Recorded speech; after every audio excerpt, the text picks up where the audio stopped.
रात के सन्नाटे में किशनोई नदी की हल्की धारा अपने ही सुरों में बह रही थी।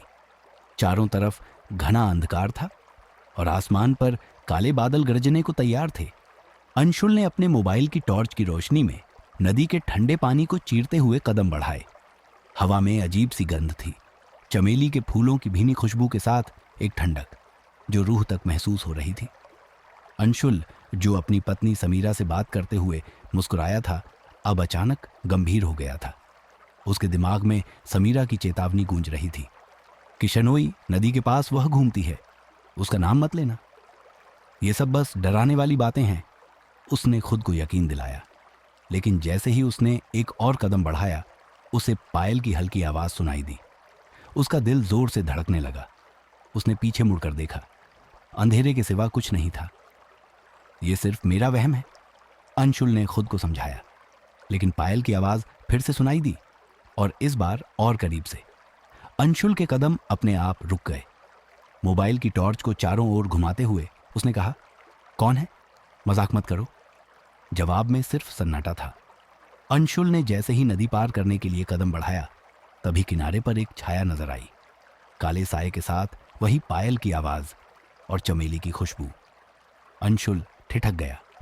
ये क्या हो रहा है? उसका दिमाग सवालों से भर गया। अचानक मोबाइल की टॉर्च झपकने लगी, रोशनी कमजोर पड़ने लगी।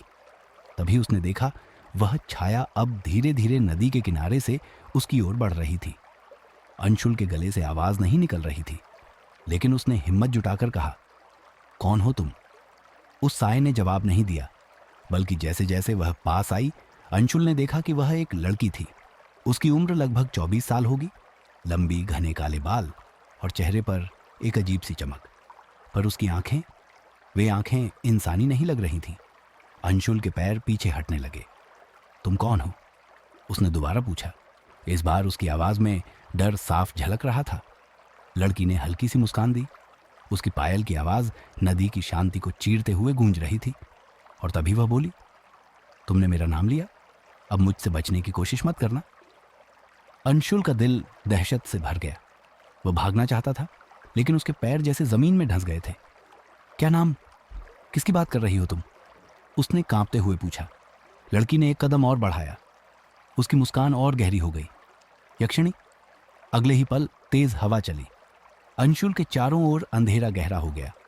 वह लड़की वहीं थी, पर उसकी मुस्कान अब खौफनाक थी। और तभी अंशुल का मोबाइल अचानक बंद हो गया। चारों तरफ सिर्फ अंधकार और पायल की डरावनी गूंज रह गई। अंशुल का मोबाइल पूरी तरह से बंद हो चुका था। चारों तरफ अंधेरा घना हो गया और पायल की गूंज अब तेज और डरावनी लगने लगी। उसके दिल की धड़कन इतनी तेज हो रही थी कि उसे अपने सीने में गूंजती हुई महसूस हो रही थी। वह वहीं खड़ा था, बुत की तरह। उसके सामने वह लड़की अभी भी खड़ी थी। उसकी आंखें अंधेरे में जलती हुई दो अंगारों की तरह दिख रही थीं। वह धीरे धीरे मुस्कुराई और बोली, भागने की कोशिश मत करना अंशुल, अब तुम मेरे पास हो। अंशुल कांपते हुए बोला, तुम कौन हो और मेरा नाम कैसे जानती हो? लड़की ने कोई जवाब नहीं दिया। वह चुपचाप उसकी ओर बढ़ने लगी। हर कदम के साथ उसकी पायल की आवाज और गूंजती जा रही थी। अंशुल ने डरते हुए पीछे हटने की कोशिश की, लेकिन उसके पैर जैसे पत्थर हो गए थे। उसने हिम्मत जुटाकर फिर पूछा, तुम चाहती क्या हो? लड़की ने सिर झुका लिया। उसकी मुस्कान धीरे धीरे गायब हो गई और उसने एक अजीब गहरी आवाज में कहा, मैं वह चाहती हूं जो मुझसे छीना गया था, और अब तुम मेरी मदद करोगे। मदद? कैसी मदद? अंशुल को समझ नहीं आ रहा था कि वह क्या कह रही है। लड़की ने अपनी उंगलियों से हवा में इशारा किया। अचानक नदी की धार तेज हो गई। अंशुल ने देखा कि पानी का स्तर बढ़ने लगा था। हवा ठंडी और भारी हो गई। लड़की ने फिर कहा, मुझसे मेरी जिंदगी छीन ली गई थी, मुझे वापस वहीं चाहिए। और तुम? वह मुस्कुराई, तुम्हारी किस्मत मेरे साथ जुड़ चुकी है, अब तुम मुझसे भाग नहीं सकते। अंशुल का मन कर रहा था कि चीखकर नदी की ओर दौड़ जाए, लेकिन वह जानता था कि भागने का कोई मतलब नहीं था। उसने साहस जुटाकर कहा, देखो, मुझे इन सब बातों का कुछ नहीं पता। मैं सिर्फ इस नदी को पार करके अपने घर जाना चाहता हूं, कृपया मुझे जाने दो। लड़की ने एक कदम और बढ़ाया। वह अब अंशुल के बहुत करीब थी। उसने धीरे से उसकी आंखों में देखा। तुम समझ नहीं रहे हो, यह सिर्फ तुम्हारी कहानी नहीं है अंशुल, ये मेरी कहानी है, और इसका अंत तब तक नहीं होगा जब तक मैं अपनी खोई हुई चीज वापस न ले लूं। अंशुल ने महसूस किया कि लड़की के चेहरे पर अब एक अजीब सी उदासी थी। उसकी आंखों से आंसू बह रहे थे, लेकिन वे आंसू सामान्य नहीं थे। वे काले चिपचिपे पानी की तरह लग रहे थे। अंशुल ने धीरे से पूछा, तुम कौन हो और तुम मुझसे क्यों कह रही हो ये सब? लड़की ने गहरी सांस ली और कहा, मैं वही हूं जिसे लोग यक्षिणी कहते हैं, लेकिन मैं सिर्फ एक कहानी नहीं हूं, मैं एक हकीकत हूं, और तुमने मुझे बुलाया है। अंशुल ने घबरा कर कहा, मैंने तुम्हें नहीं बुलाया, मैंने कुछ नहीं किया। लड़की ने हल्की हंसी के साथ कहा, तुमने मेरा नाम लिया और यही काफी है, अब तुम्हें अपने की का भुगतान करना होगा। अंशुल ने खुद को छुड़ाने के लिए आखिरी कोशिश की।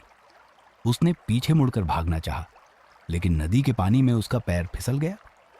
वह गिरने ही वाला था कि लड़की ने उसकी कलाई पकड़ ली। लड़की का स्पर्श बर्फ जैसा ठंडा था।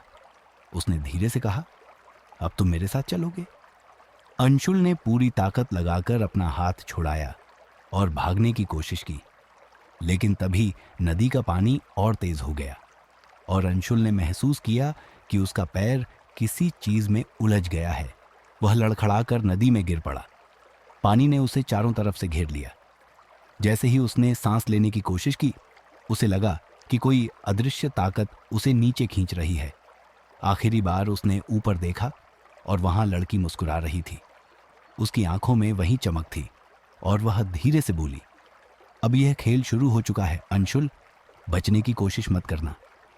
अंशुल ने चीखने की कोशिश की, लेकिन उसका चीखना पानी के अंदर दब गया। नदी का बहाव उसे कहीं गहराई में खींच रहा था। क्या अंशुल उस रहस्यमयी ताकत से बच पाएगा? यक्षिणी का मकसद क्या है?